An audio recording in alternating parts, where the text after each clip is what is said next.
오늘부터 저와 여러분들과 함께 약 8주 정도 성경에 나온 비전의 사람들, 우리가 비전에 대해서 하나님을 꿈꿨던 사람들에 대해서 함께 공부하고 나누려고 합니다.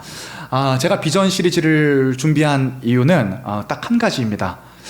코로나 시대고 또 M4 시대고 시대적으로 환경적으로 우리가 연령적으로 지금 너무나 어려운 시기에 처해 있기 때문에, 그런데 우리에게 중요한 것은 실상은 우리에게 어려움이 많고 우리가 실패하고 패배하고 이런 것들이 문제가 아니라, 제 생각에는 그 어려운 장벽과 실패와 좌절의 영적인 늪을 우리가 통과할 만한 비전이 없다라고 생각을 하기 때문에 저와 여러분들이 이 8주 동안에 그 무엇보다 하나님을 꿈꾸기를 주님의 이름으로 축복을 드립니다. 성경에 있는 사람들도 다 어려운 시기를 겪었고 그때마다 하나님께서 그들을 붙드셔서 그들을 사용해 주시는 것을 경험했습니다. 우리는 8주 동안 우리의 생각과 우리의 지금까지의 경험과 우리의 이성과 우리의 모든 그 관념을 넘어서, 철학을 넘어서 하나님께서 우리에게 주시는 비전이 무엇이고 그 놀라운 비전이 우리의 현실을 어떻게 뚫고 나갈 수 있는지 제가 아니라 성경의 인물들을 통해서 함께 살펴보게 될 것입니다. 저희 할머니께서 1916년생입니다. 올해 나이 105세.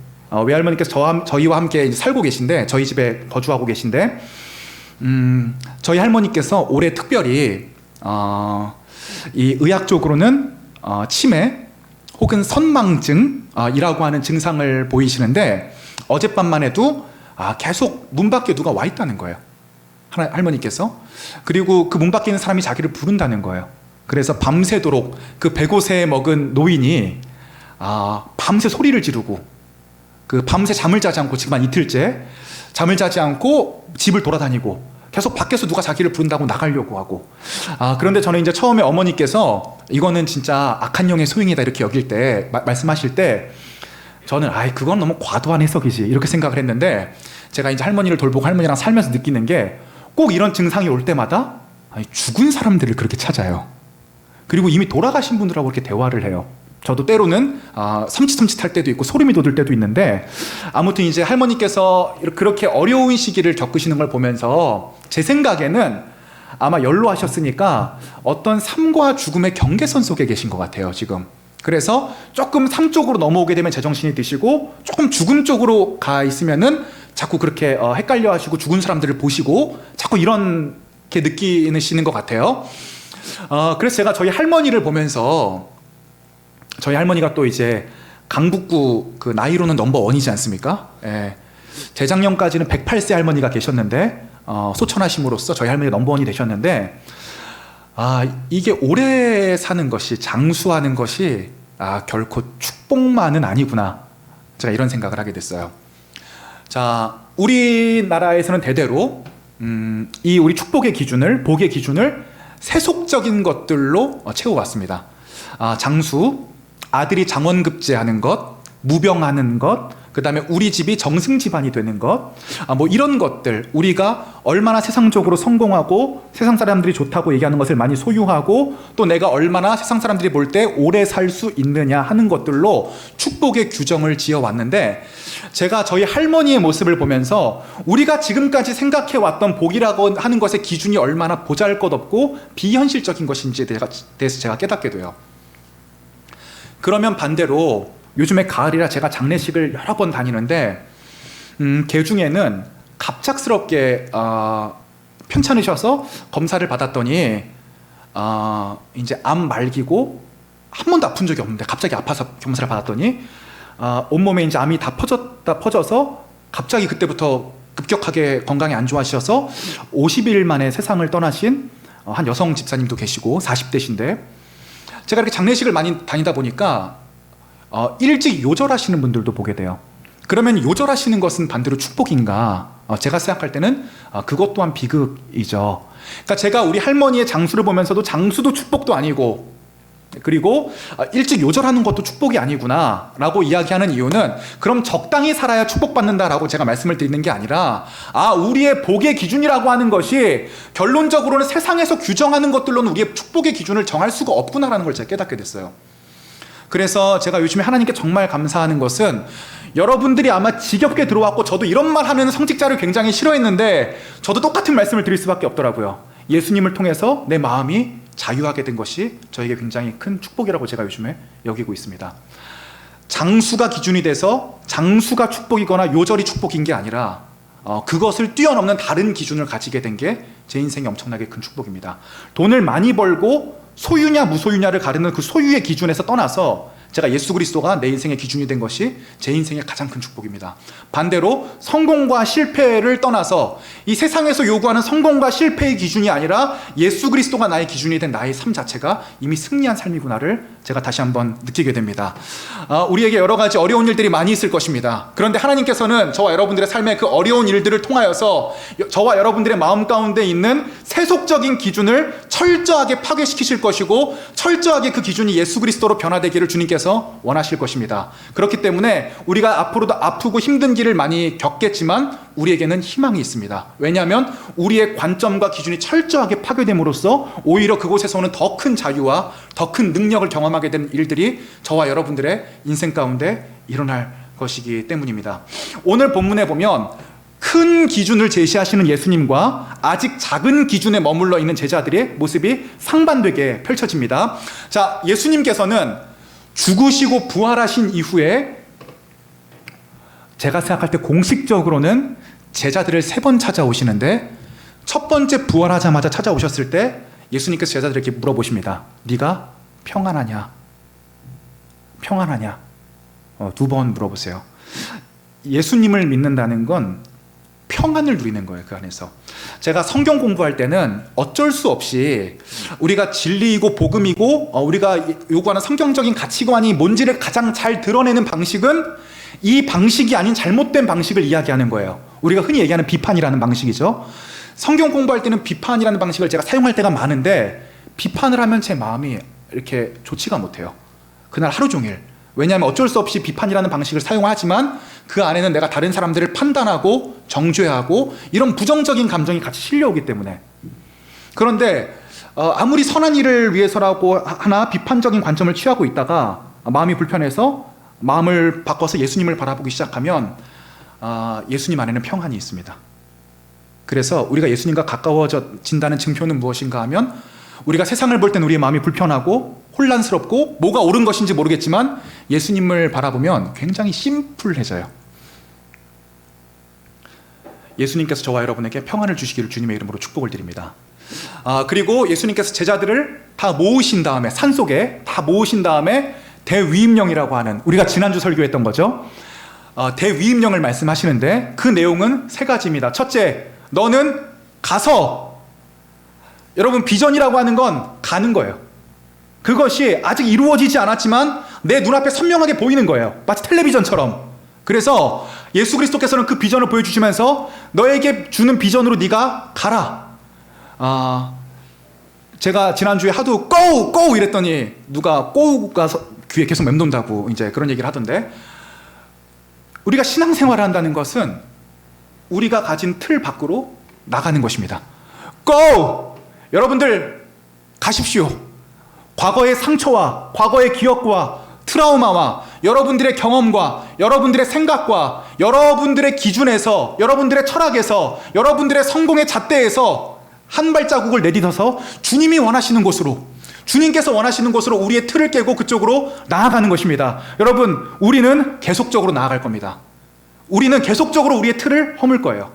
우리가 계속적으로 우리의 신앙생활에서건 우리의 일에서건 주님을 생각하면서 우리는 계속적으로 go! 가라! 우리는 이 말씀에 순종할 것입니다. 저는 청년의 때에 저와 여러분들이 우리의 틀을 허무시는 연습을 하시기를 주님의 이름으로 축복을 드립니다. 너는 가서 아버지와 아들과 성령의 이름으로 세례를 주고 2번째로는 아버지와 아들과 성령의 이름으로 세례를 주고 3번째로는 내가 너에게 분부한 모든 것을 가르쳐 지키게 하라. 볼지어다 내가 세상 끝날까지 너희와 함께 할 것이다.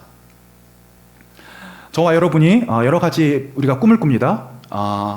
공무원 시험, 그 다음에 교사, 직장인, 또 좋은 와이프는 내가 꿈꾸고 있고요. 네, 좋은 가정, 네, 그 다음에 좋은 교회. 우리가 다 꿈꾸지만 이 꿈이 무엇이건 상관없이 이 꿈을 움직이는 가장 중요한 동력은 바로 이것이 돼야 되는 거예요. 너는 가서 아버지와 아들과 성령의 이름으로 세례를 주고 내가 너에게 분부한 모든 것을 가르쳐 지키게 하라. 볼지어다 내가 세상 끝날까지 너희와 함께 있을지어다. 아멘. 자, 오늘 본문은 예수님께서 제자들을 마지막으로 만나셨을 때 하신 얘기예요. 그래서 이렇게 얘기합니다.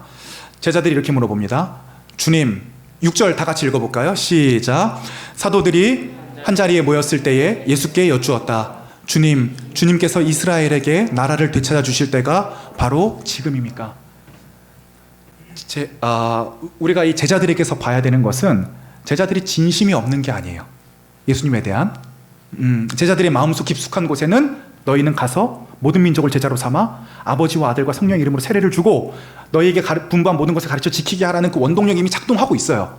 하지만 중요한 것은 무엇이냐면 이들이 아직 예수님의 뜻이 무엇인지를 오해하고 있어요.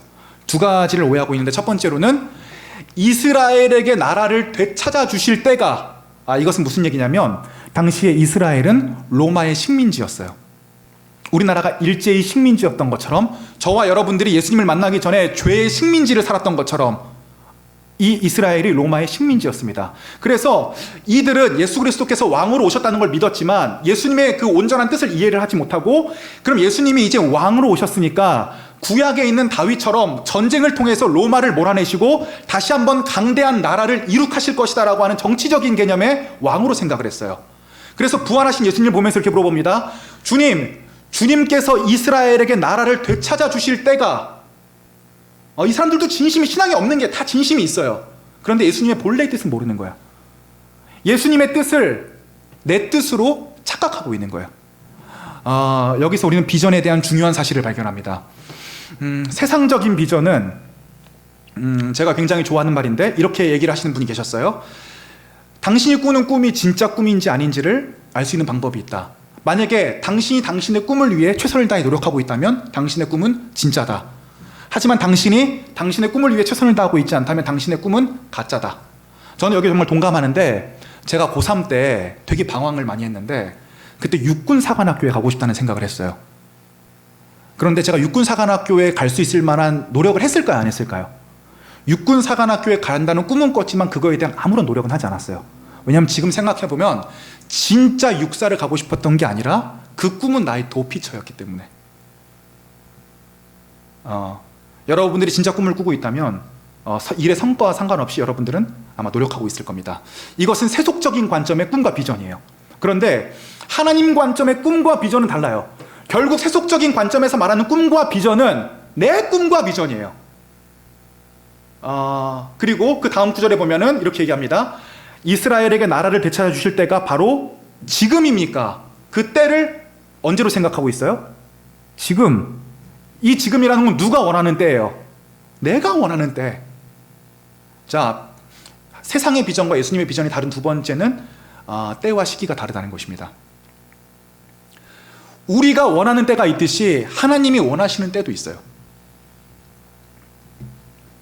우리가 하는 기도라는 것은 우리가 원하는 목표, 우리가 원하는 모든 꿈, 내가 원하는 소망을 구체적으로 다 설정을 해놓고 이 때도 내가 정해놔요. 주님께서 이때 들어주셨으면 좋겠습니다. 주님과는 상의 한마디 한 적도 없는데 그걸 다 정해놓고 내가 주님께 기도하면서 당신이 이걸 들어줘야 당신은 살아계신 겁니다. 이렇게 얘기를 하는 거죠. 제가 예전에 우리 그 부장 집사님이랑 부산으로 출장을 간 적이 있었는데 그 숙소를 갔더니 그 여관방 정면에 이렇게 써 있더라고요. 맡기지 않은 귀중품은 책임지지 않습니다. 우리가 꿈을 설정함에 있어 적어도 하나님의 허락까지는 아니어도 하나님과 상의하는 것이 필요합니다. 그 정도는 예의예요. 그분에 대해서. 그리고 때도 하나님의 때를 물어보는 것이 좋아요. 그래서 우리가 기도를 한다는 것은 내가 소원을 정해놓고 이 소원이 이루어져야 기도가 이루어지는 것이 아니라, 하나님, 내 소원은 이렇고 내 때는 이렇지만 하나님의 때와 하나님이 원하시는 것은 무엇입니까? 제가 마음에 원이 있다면 나의 이 소원의 기준과 때가 하나님의 소원과 하나님의 때로 변화되기를 원합니다. 제가 이 중에서 이거를 제일 못했던 게 저예요. 제 생각이 강하다 보니까 제가 그거를 머릿속으로 알면서도 내 마음속에선 이미 내가 시기와 때와 목표를 다 정해놓고 하나님 이거 들어달라는 거예요. 그런데 저도 이제 수없이 많은 실패를 하다 보니까 이제 마음이 바뀌었어요. 당신 마음대로 하십시오. 한 작년 초부터는 제가 당신 마음대로 하는데, 이번에도 제가 간증에 올렸듯이 놀라운 일들이 있었어요. 저희가 그 유튜브 팀에서 좀 새롭게 인터뷰 영상을 찍었으면 좋겠다, 길거리에서. 이런 얘기가 나와서 어떤 인터뷰 영상을 찍을까 이제 고민을 하다가 한번 무작위로 성경책을 줘보자, 이런 의견들이 나왔어요. 이제 목표는 사람들이 교회발 코로나 이후에 교회에 대한 인식이 상상 이상으로 좋지 않다 보니까 성경책을 무작정 줬을 때 어떻게 반응하는지를 한번 보고 싶었어요. 그래서 이제 성경책을 구매하려고 하는데 적어도 5권에서 10권은 구매를 해야 되지 않겠어요? 근데 10,000원짜리 성경책 주면 좋겠지만, 너무 이런 건 이제 10,000원짜리가 이게 10,000원짜리인데 너무 보잘것없는 것 같기도 하고, 좀 세상 사람들은 겉보기에도 좀 이렇게 뽀대나는 걸 좋아하는데 그래도 한 3, 4만원짜리는 사야 되지 않을까 고민을 했는데, 제가 개인적인 사비로 5권에서 10권을 살려면 적어도 15만원에서 20만원, 30만원은 필요하잖아요. 그 돈이 없는 건 아닌데 앞으로도 해야 될 콘텐츠들이 굉장히 많고 내가 들어가야 될 돈이 굉장히 많고 현재 내 수입은 반으로 줄었는데 내가 이것을 투자하는 게 좀 부담스럽더라고요. 그래서 우선 이거를 제가 돈을 구할 수 있는 방법은 많아요. 뭐 목사님께 요청할 수도 있고 교회에 요청할 수도 있고, 여러분들한테 뭐 제가 진짜 최악의 상황에서는 여러분들한테 5,000원씩만 후원해 주십시오 이래도 되고, 그리고 뭐 구독자들한테 영상을 하나 찍어서 올려도 뭐 수십만 원이 들어올 거고, 방법은 많아요. 그런데 제가 이런 인간적인 짱구를 굴리기 전에 이 문제를 가지고 하나님께로 가서 깊이 기도하기 시작했어요. 주님, 이런 계획이 있는데 어차피 유튜브도 주님이 시작하라고 해서 지금 시작한 거니까 진실이 붙여주셔서 이 컨텐츠도 그냥 돈 주시면 하고 안 주시면 안 하겠습니다. 근데 주님, 제가 이 제 마음의 속마음을 아무에게도 얘기하지 않을 테니까 이번 주 주일까지는 좀 확인을 주십시오. 제가 하나님을 너무 얕봤어요. 그 기도를 하고 딱 1시간 뒤에 10시 48분에 누가 돈을 보냈는데 제가 원하는 금액의 5배를 보냈어요. 너무 소름이 돋았어요. 제가 내가 하나님을 너무 얕게 봤구나. 하나님께서는 우주 만물을 다스리시는 분인데 내가 하나님한테 결국 이거 20-30만 원 가지고 자꾸 이제 승부를 보려고 하고 그분에게 징징대고, 그리고 저에게서 가장 감동적인 건 뭐냐면 제가 하나님을 위해서 고생하고 있는 것들이 있잖아요. 그런 것들을 그분이 다 알고 계시구나. 근데 이게 굉장히, 그 돈 100만 원이 감동적인 게 아니고, 금액을 말해버렸네요. 저에게 하나님께서 그렇게 말씀하시는 것 같아서 그게 굉장히 감동적이었어요. 그럼 하나님의 길이 있는 곳에 내가 최선을 다해서 한번 가보겠습니다. 일의 승패와 상관없이, 이것이 나에게 이익이 되는지 손해가 되는지와 상관없이 주님께서 명하시는 곳으로 내가 가겠습니다라고 하는 제 결단이 거기서 생겨나게 되는 것이죠. 자, 그래서 제자들은 이렇게 얘기를 하는 거예요. 주님, 이스라엘에게 나라를 되찾아 주실 때가 바로 지금입니까? 예수님께서 이렇게 말씀하십니다. 7절 함께 읽도록 하겠습니다. 시작. 예수께서 그들에게 말씀하셨다. 때나 시기는 아버지께서 아버지의 권한으로 정하신 것이니 너희가 알 바가 아니다. 확실하게 말씀하세요. 때나 시기는 아버지의 권한으로 아버지께서 정하신 것이니, 아들인 나의 권한도 아니고 너희의 권한도 아니고 아버지의 권한으로 정하신 것이니 너희가 알 바가 아니다.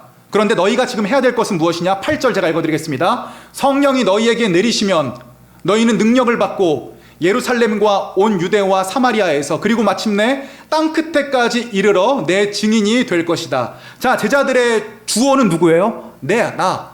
제자들의 주체는 뭐예요? 나. 제자들은 뭘 해야 돼요? 내가 지금 나라를 되찾을, 언제? 내가 생각하는 지금 이때에. 그런데 예수님께서 말씀하시는 것은 8절을 보세요. 주어는 누구예요? 성령. 성령께서 오직 너희에게 내리시면, 그러면 어떻게 돼요? 우리는 수동적이죠. 너희는 능력을 받을 것이다. 그리고 오직 그 성령의 능력을 통해서만 너희가 선한 영향력을 미치게 되는데, 그것은 하나의 운동으로 일어나서 너희가 예루살렘과 온 유대와 점진적으로 커지는 거죠. 사마리아와 그리고 마침내 땅끝까지 이르러 내 증인이 될 것이니라 하시니라. 그러므로 예수님께서는 확실하게 우리에게 정해주세요. 내가 해야 될 일과 너희가 해야 될 일이 있다. 그럼 너희가 해야 될 일은 내 힘으로 우리의 힘으로 그것을 하는 것이 아니라 오직 예수 그리스도께서 성령 가운데 우리를 성령으로 충만하게 하시면 우리가 그 성령을 통해서 능력을 받고, 그 이후에야 하나님께서 명하시는 예루살렘과 온 유대와 사마리아와 땅끝까지 이르러 뭐가 되는 거예요? 내 증인이 되리라 하시니라. 저는 저와 여러분들이 성령을 인식하는 삶을 사시기를 주님의 이름으로 축복을 드립니다.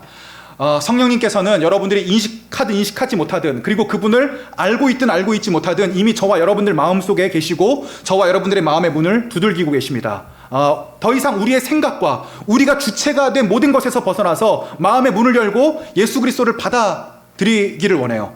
성령께서는 저와 여러분들의 삶을 통치하시기를 원하고 성령께서는 저와 여러분들의 삶을 이끄시기를 원합니다. 그런데 문제는 뭐냐면 아직 우리가 우리의 힘이 너무 많이 들어가서, 아직 우리가 힘을 빼는 법을 잘 몰라서. 그런데 하나님께서는 저와 여러분들에게 고통의 시간을 허락하심으로 말미암아 이 모든 고통의 시간들을 통해서 내가 할 수 없다는 사실을 깨닫게 하심으로 말미암아 성령께서 우리를 이끄시고 성령께서 우리와 동행하시는 것이 무엇인지를 저와 여러분들에게 가르치실 것입니다. 아마 젊은 층, 제가 20대 초중반에 이런 설교를 들으면 기분이 나빴을 거예요. 나는 수동적인 존재란 말인가? 나는 그럼 아무것도 할 수 없는 존재라는 말인가? 그런데 여러분, 나이를 먹으면서 깨닫는 게 뭐냐면요, 어차피 내가 많은 것을 할 수가 없어요. 아마 30이 넘으신 분들은 많이 이제 좀 이해가 되실 거예요.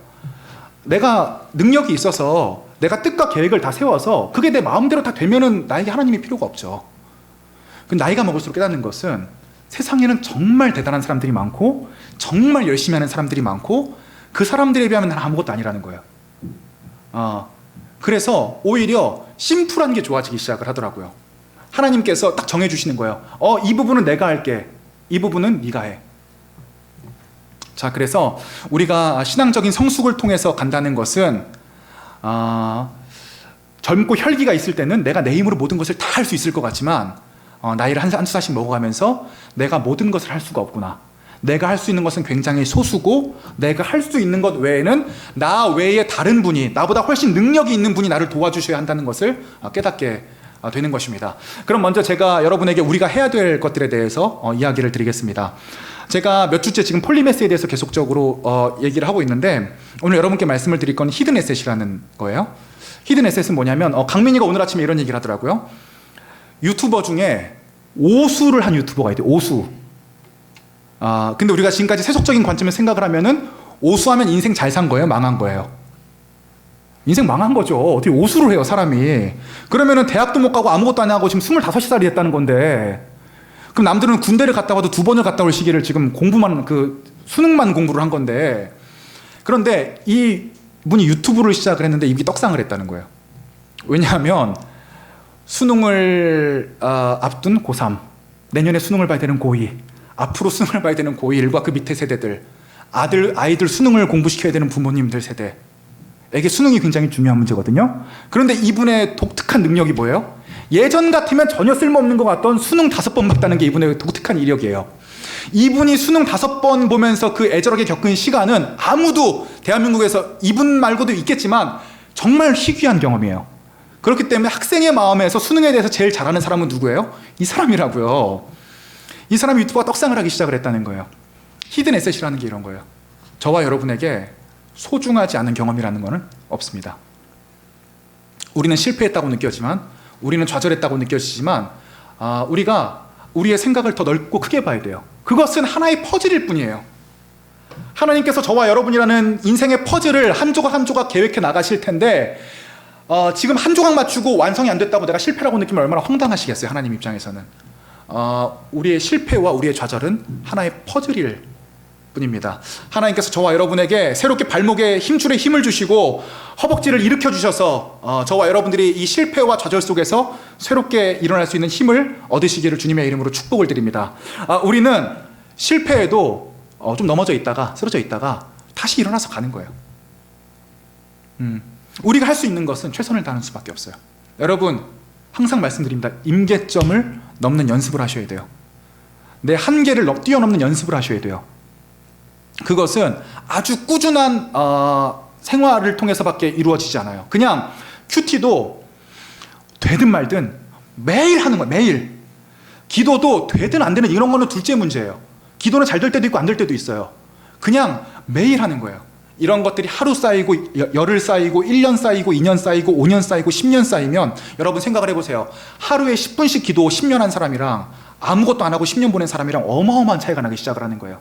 이게 임계점을 넘기 시작을 하는 거예요. 이미 나는 평소에 꾸준히 하는 훈련이 안 되는 사람인데 하나님께서 명하신 내 인생을 최선을 다해 살기를 원합니다. 그렇기 때문에 나의 말씀이 나의 생활이, 나의 삶이 하나님 앞에서 바로잡히고 균형 잡히기를 원합니다 라고 하는 생각으로 아침마다 시간을 정해서 큐티하고, 시간을 정해서 기도하고, 하나님을 생각하고, 그 다음에 여러분의 일상 가운데 퇴근해서도 너무 놀거나 먹지 말고 조금 더 하고, 한두 시간씩.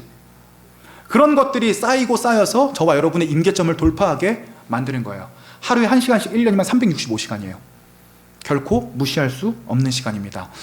그리고 저도 잘 못하는 거라서 여러분께 말씀드리긴 뭐하지만 운동하십시오. 20대 때 우리 상민이만큼은 상민이까지는 좀 힘든가? 아무튼 많이 몸을 좀 만들어 놔야 돼요. 예. 몸을 많이 만들어. 저는 이제 몸이 교통사고로 인해 많이 축나서 운동을 조금 하면 많이 몸이 상해서 할 때도 있고 못할 때도 있고 사실 좀 그것 때문에 마음에 어려움도 좀 있고 하지만 그런 것은 중요한 게 아니에요. 제가 최근에도 푸시업 하다가 옛날에 그 찢어졌던 회전근개가 또 아파서 한 달 정도 쉬다가 요즘에는 제 자존심을 내려놓고 무릎을 꿇고 푸시업을 하고 있어요. 그래서 자꾸 어깨가 약하니까 무릎 꿇고 내가 푸시업 2달씩 한다. 이런 게 한 번 넘어질 때마다 마음이 한 번씩 무너지는데 그런 건 중요하지 않아요. 다시 일어나면 되니까. 그래서 좀 더 갖춰놓은 다음에 시작을 하면 되겠다. 임계점을 넘으셔야 돼요. 그러면은 우리는 우리의 일을 잘하는 상태에서 하나님께서는 저와 여러분들에게 이렇게 말씀하십니다. 성령이 너희에게 내리시면, 우리가 성령님을 경험하는 때와 시기가 있을 거예요. 하나님을 향해 임계점을 뛰어넘다 보면 하나님의 때에, 그분이 원하시는 시점에 저와 여러분이 하나님을 경험하는 시기가 분명히 있습니다. 제가 하나님을 계속적으로 경험해왔던 것처럼, 여러분들도 다 아시는 것처럼, 그리고 제가 경험했던 그 하나님을 여러분도 다 경험하게 되는 것입니다. 언제? 그거는 우리의 때가 아니에요. 우리는 우리의 삶 속에서 하나님을 경배하고 섬기고 우리의 임계점을 넘다 보면 때가 됐을 때, 그 시기가 됐을 때 성령이 너희에게 내리시면 너희가 능력을 받고 예루살렘과 온 유대와 사마리아에서 그리고 마지막 땅 끝에까지 이르러 내 증인이 될 것이다. 아멘.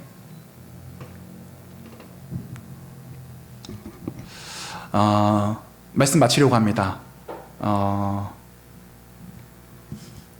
하나님께서 제자들에게 새로운 비전을 주십니다.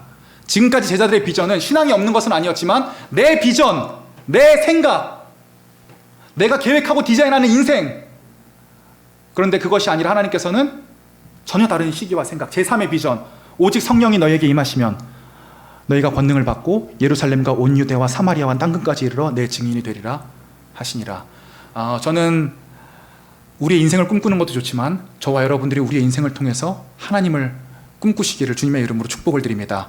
하나님께서 저와 여러분의 모든 상처와 아픔을 사용하십니다.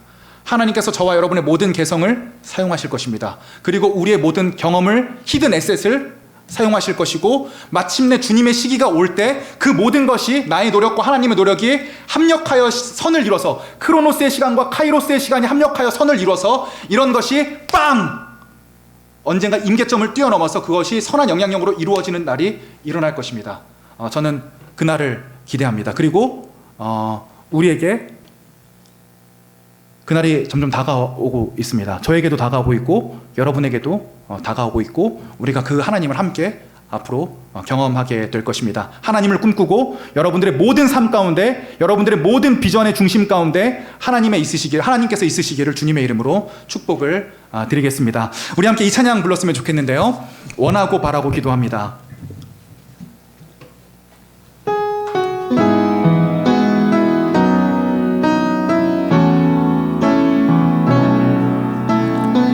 세상을 살아가는 동안에 나의 힘을 의지할 수 없으니 기도하고 낙심하지 말 것을 주께서 참 소망이 되심이라. 다시 한번 이 세상을 살아가는 동안에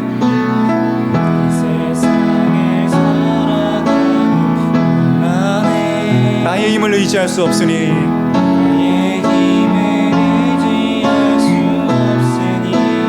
기도하고 낙심하지 말 것을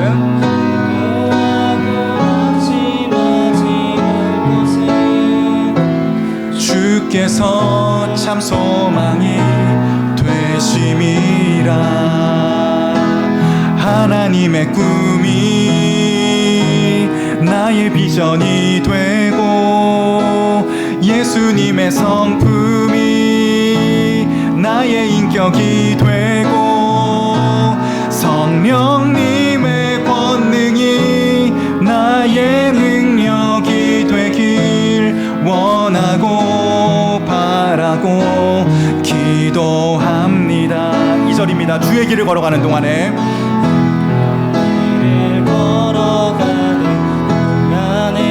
세상에 거두 의지할 수 없으니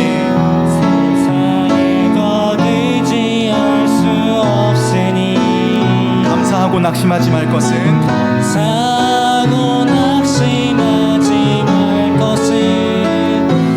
주께서 참 기쁨이 되심이라. 하나님의 꿈이 나의 비전이 되고 예수님의 성품이 나의 능력이 되고 성령님의 권능이 나의 능력이 되길 원하고 바라고 기도합니다. 하나님의 꿈이 나의 비전이 되고 예수님의 성품이 나의 인격이 되고 성령님의 권능이 나의 능력이 되길 원하고 바라고 기도합니다. 하나님의 꿈이